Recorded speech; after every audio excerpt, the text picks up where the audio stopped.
Tatapan Uli beralih melihat ke arah suaminya. Matanya mengerjap-erjap saat melihat ternyata Arya memandanginya entah sejak kapan. Entah. Aku juga tidak tahu. Hanya sedang berusaha membuatmu nyaman saja. Kalau ikut bersama ke kota membuat kamu merasa tidak yakin maka, aku akan dengan senang hati mengembalikan kamu ke rumah orang tuamu. Sampai kamu siap untuk ikut bersamaku. Nafas Uli tiba-tiba tercekat saat mendengar Arya mengatakan hal itu. Bukan, sungguh bukan seperti itu konsepnya. Mana mungkin Uli tidak senang, ini adalah impiannya. Menikah dan tinggal di kota. Menikmati cahaya lampu pada malam hari dari atas jendela kamar rumahnya. Sungguh itu adalah sebuah impian yang sudah dia mimpikan sejak kecil. Sejak melihat kakak tingkatnya di sekolah menikah dengan orang kota. Saat pergi kuliah di kota. Membayangkan akan hidup bahagia bersama dengan suami dan anak-anaknya tanpa ada aturan desa yang harus dipatuhi. Tidak, Bang. Kalau kamu mengembalikan aku ke desa bersama Mamak dan Bapak itu artinya kamu mengubur impianku. Arya mengerutkan keningnya. Pria itu terlihat sedang berpikir keras. Lalu lupa dengan maksud dari perkataan Uli. Aku? Apa abang lupa dengan perbincangan kita waktu di atas bukit itu? Tanya Uli. Sebenarnya ada hal lain yang ingin dia katakan tapi, saat melihat ekspresi Arya membuat Uli yakin bahwa suaminya tidak mengerti dengan apa arti dari ucapannya. Ini banyak yang kita bicarakan. Sepertinya aku tidak ingat seluruh isi pembicaraan kita, Arya berkata serius. Pria itu terlihat jujur. Sepertinya dia memang benar-benar lupa. Di bagian, aku mengatakan ingin ikut abang ke kota. Di situ aku juga menjelaskan bahwa impianku sejak kecil adalah bisa hidup bersama suami dan anak-anak di kota kelak. Menikmati kemacetan dan cahaya lampu malam hari dari atas jendela kamar. Arya terlihat berpikir setelah mendengarkan penjelasan Uli. Iya. Dia mengingat di mana Uli yang baru kenal bertemu Arya langsung meminta pasangan pengantin itu untuk membawa dirinya ke kota. Arya mengulas senyum saat kepingan memori itu terkumpul di kepalanya. Sungguh kalau mengingat itu ingin sekali rasanya Arya tertawa. Kenapa malah tersenyum? Tanya Uli yang melihat raut wajah Arya. Arya hanya membalas dengan menatap Uli. Tampangnya sungguh menjengkelkan. Ih, jangan meledekku. Aku tidak suka, ucap Uli. Bibirnya mengerucut tapi, beberapa saat kemudian tangannya sudah berjalan. Mencubit perut sang suami. Au, sakit tahu, Arya meringis. Mengusap-usap perutnya yang perih akibat cubitan Uli. Biar saja, aku membencimu. Bisa-bisanya meledekku, Uli berkata ketus. Wanita itu memperbaiki duduknya, membuang muka dan menatap lagi keluar jendela. Pemandangan di luar jauh lebih indah daripada harus memandang Arya yang terlihat begitu menjengkelkan. Aku ingat bagian itu. Aku tidak mungkin melupakannya, ucap Arya. Astaga, ini adalah perkataan seorang buaya. Bukankah beberapa menit lalu pria itu berkata bahwa dia tidak mengingat seluruh bagian yang dilewati bersama Uli? Uli? Aku juga tidak bersungguh-sungguh ingin mengantarmu kembali pada orang tuamu. Aku hanya bercanda. Dan masalah impianmu, aku sama sekali tidak melupakannya. Aku mengingatnya dengan sangat jelas, namun, sekali lagi aku katakan bahwa aku tidak akan berjanji, tapi akan berusaha, ucap Arya. Ternyata Arya itu bukan orang yang mengobrol rayu.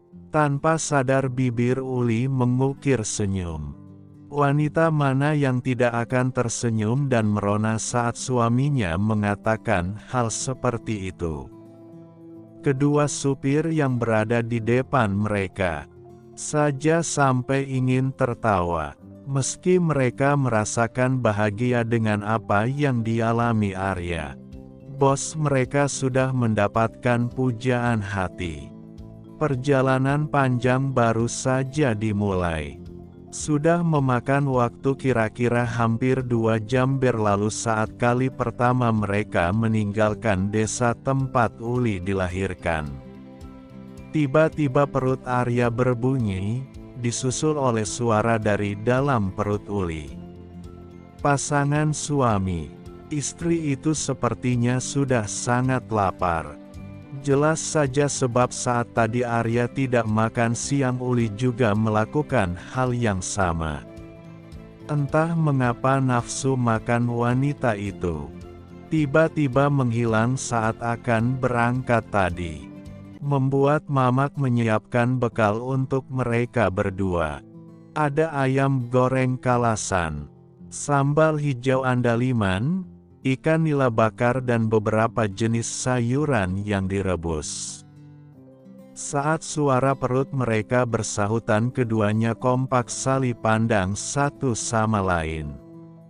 Membuat mereka tertawa, tentu saja menertawakan diri masing-masing. Lapar juga, tanya Arya di sela-sela tawanya. Iya, abang juga, kan? Kata Uli balik, bertanya, kalau gitu mari kita makan bekal yang diberikan Mamak tadi, kata Arya mengajak Uli. Tanpa sadar air liur wanita itu menetes.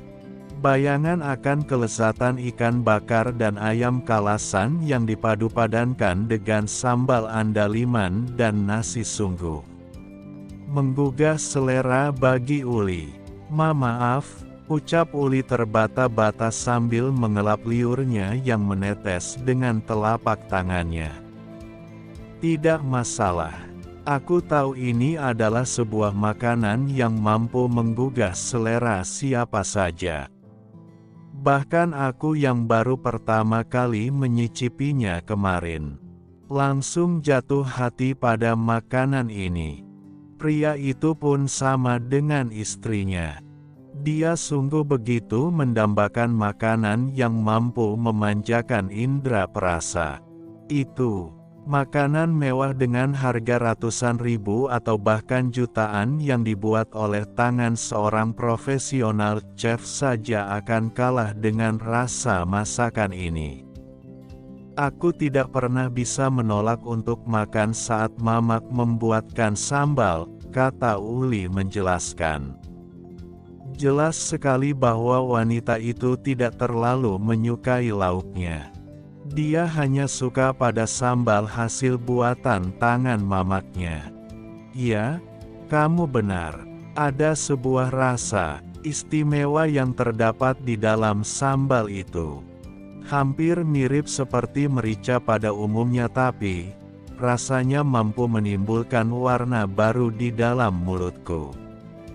Ini bukan sembarang merica yang memiliki sebuah rasa nikmat yang sukar untuk diartiakan. Bang, aku sudah tidak sabar. Sebaiknya kita makan saja langsung, kata Uli. Belum sempat Arya membalas ucapan Uli, istrinya itu sudah melirik kanan-kiri untuk mencari di mana bingkisan plastik yang diisi makanan oleh Mamak tadi. Bukan di situ. Ada di belakang, sebaiknya kita suruh supir berhenti dulu, ucap Arya. Melihat istrinya yang sudah seperti orang ngidam ingin segera melampiaskan keinginan membuat Arya memerintahkan supir untuk menepi sebentar. Hanya untuk mengambil bungkusan berisi makanan. Nanti sekitar 2 jam lagi mereka juga agar berhenti. Tujuannya agar kedua supir itu bisa istirahat sejenak dan makan. Mengisi lambung adalah sebuah kewajiban yang harus diisi, tidak boleh absen, sebab itu juga adalah salah satu kebutuhan agar tetap bisa menjalani hari dengan tegar. Saat bungkusan itu sudah di tangan, Uli adalah orang pertama yang menatap dengan binar kebahagiaan. Inikah yang dinamakan sebuah nikmat? Tuhan, sabar, Uli. Pelan-pelan, kita tidak akan membaginya pada siapapun. Kedua supir ini juga sebentar lagi akan dapat jatah makan. Arya berkata seperti itu karena melihat istrinya sudah seperti orang kerasukan. Sedangkan yang diperingati hanya mampu mengulas senyum. Uli menyiapkan makan untuk dirinya dan Arya. Mamak memang adalah orang paling terbaik di muka bumi ini. Buktinya saja, di dalam bekal yang berisi bungkusan makanan itu terdapat 2 buah piring kaleng dan 2 buah gelas. Kaleng disertai dengan sendok dan minuman. Piring ini harus kamu simpan baik-baik. Sepertinya aku sudah terbiasa menggunakan piring antik ini. Kehidupan di kota dan desa tempat Arya menemukan Uli itu memang bisa dibilang hampir 180 derajat. Berbeda dengan kota, jika biasanya Arya menggunakan piring kaca atau keramik saat di kota, maka saat tiba di desa ini Arya makan dengan piring kaleng. Tidak terlalu buruk. Malah rasanya terasa jauh lebih nikmat, apalagi kalau makan pakai tangan. Nikmat Tuhan yang mana lagi yang kamu dustakan? Di atas piring kaleng terdapat nasi yang sudah berembun, ayam goreng sepotong, ikan bakar dan 1 sendok sambal. Uli menyerahkan piring pertama yang telah dia isi itu untuk suaminya. Tanpa menunggu Uli, Arya langsung melahap dengan semangat 45. Sampai di sini dulu ya sahabat. Jangan lupa subscribe untuk kelanjutan ceritanya. Terima kasih.